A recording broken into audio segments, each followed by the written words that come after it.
யாழ் மொபைல்ஸ்ல என்னதான் நடக்குது? ஏன் கிவ் அவே பண்றாங்க? இன்னைக்கு அவரை பிடிக்கணும். நம்ம கிட்ட வந்து ஒரு நறுக்குன்னு ஒரு நிமிஷம் தள்ளிக்கோ. Welcome to Yazh mobiles. இப்ப கேளு உங்க கேள்விய. நம்ம கிட்ட நறுக்குன்னு ஒரு 3 கேள்வி இருக்குண்ணே. சரி, இது நான் கேட்கல, உங்களோட ஃபாலோவர்ஸ் தான் கேக்குறாங்க. அது நிறைய பேர் கேட்டுக்கிட்டே தான் இருக்காங்க. ஸ்டார்டிங் நம்பர் 1, ஆன்லைன் மாடலை நான் ஆன்லைன்லயே போய் வாங்கிடுவேன். எனக்கு வீட்டுக்கே டெலிவரி வந்துடும். அதை ஏன்னா நான் உங்க கடையில வந்து தேடி வாங்கணும்? நீ கேட்குற கேள்வி கரெக்டான கேள்வி தான். இப்போ ஆன்லைன் மாடல் நீ ஆன்லைன்லேயே வாங்கிக்கலாம். உன்கிட்ட ஃபுல்லாக பணம் இருக்குது. ஆனால் பணம் இல்லாதவங்க இஎம்ஐயில் வாங்கணும்னு நினைப்பாங்க. அந்த இஎம்ஐயில் வாங்குறதுக்கு நம்ம ஸ்டோரில் வந்தாங்கன்னா நம்ம இஎம்ஐ பண்ணி கொடுத்துருவோம். பஜாஜ், ஐடிஎஃப்சி, ஹெச்டிஎஃப்சி எல்லா ஃபினான்ஸும் நம்மகிட்ட இருக்குது. இன்னொரு விஷயம் என்னன்னா, நீ ஆன்லைனில் ஆர்டர் போட்ட பொருள் உன் வீட்டுக்கு வரும்போது நீ போட்ட மொபைல் தான் வரும்னு உன்னால் சொல்ல முடியுமா? இல்லை, நான் கேரண்டி கொடுக்க முடியாது. அதே நம்ம ஸ்டோரில் வந்தாங்கன்னா நம்பிக்கையை வாங்கிட்டு போகலாம், செக் பண்ணி. நெக்ஸ்ட் போயிடலாமா? நான் இன்னொரு ப்ரோ கமெண்ட் பண்ணியிருக்காப்புல, 100 days ஆஃபர்லாம் நல்லா பெஸ்டா இருக்கு ப்ரோ, ஆனா மொபைல் தான் பெஸ்டா இருக்குமான்னு தெரியல அப்படின்னு போட்டிருக்காருண்ணே.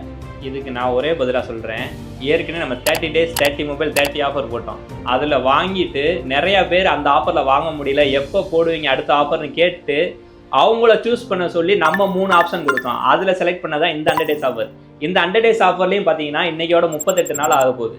இந்த 38 நாளில் கிட்டத்தட்ட ஒரு 35 ஃபோனை நம்ம விற்றுட்டோம். இந்த 35 ஃபோனில் 20 பேராச்சும் வெளியூர்லேருந்து நம்ம நம்பி பணம் போட்டு வாங்கியிருக்காங்க. எல்லாருமே பார்த்தீங்கன்னா 40,000, 30,000, 50,000ன்னு வெளியூர்லேருந்து ஒரு நம்பிக்கையில் நம்ம பேரில் பணம் போட்டு தான் வாங்குறாங்க. அப்போ நம்ம கொடுக்குற பொருள் ட்ரஸ்ட்டாக இருக்கா இல்லையா? அப்படியே உங்களுக்கு நம்பிக்கை இல்லையா? நம்ம கடையில் ஒரு தடவை ஃபோன் வாங்கி பார்த்துட்டு அப்புறம் நீங்கள் சொல்லுங்கள். அண்ணே, நம்ம கடையில் இது வரைக்கும் எத்தனையோ ஆஃபர் போட்டாச்சுண்ணே. ஏன்னே ஆனால் கிவ் அவே மட்டும் இன்னும் கொடுக்கவே இல்லை. இது வந்து நம்ம ஃபாலோவர்ஸுக்கு மட்டும் இல்லைண்ணே, எனக்கும் இந்த டவுட் ரொம்ப நாளாக இருக்குது. தம்பி, எப்பயுமே பெஸ்ட்டாக இருக்காது, சீப்பாக இருக்காது. சீப்பாக இருக்காது, பெஸ்ட்டாக இருக்காது. உனக்கு கிவ் அவேன்றது ஒருத்தருக்கு மட்டும் தான் கொடுக்க முடியும். உனக்கு ஒரு ஆளுக்கு கொடுத்தேன்னா மீதி இருக்கிற ஃபாலோவர்ஸ் எல்லாருமே கேட்க தான் செய்வாங்க. நம்ம என்ன பண்ணுறோன்னா, அந்த ஒரு ஆளுக்கு கொடுக்க வேண்டிய கிவ் அவேவை 100 days ஆஃபராக 100 பேர்த்துக்கு பிரித்து அந்த ப்ரைஸை கம்மி பண்ணி கொடுக்குறோம். அதான் நம்ம கொடுக்குற கிவ் அவே. அண்ணே, சூப்பராக சொன்னீங்க. தம்பிக்கு தான் ஒன்றும் புரியலை. தம்பி கேட்குறேன், கிவ் அவே இருக்கா இல்லையா? இப்போ என்ன உனக்கு கிவ் அவே வேணும்? ஆமாண்ணே. மறக்காமல் நம்ம ஐடியா ஃபாலோ பண்ணிக்க. எப்போ வருமோ அப்போ வரும். சூப்பர்ண்ணே. இவரெல்லாம் கொடுக்க மாட்டாரு, தெரிஞ்சு போச்சு.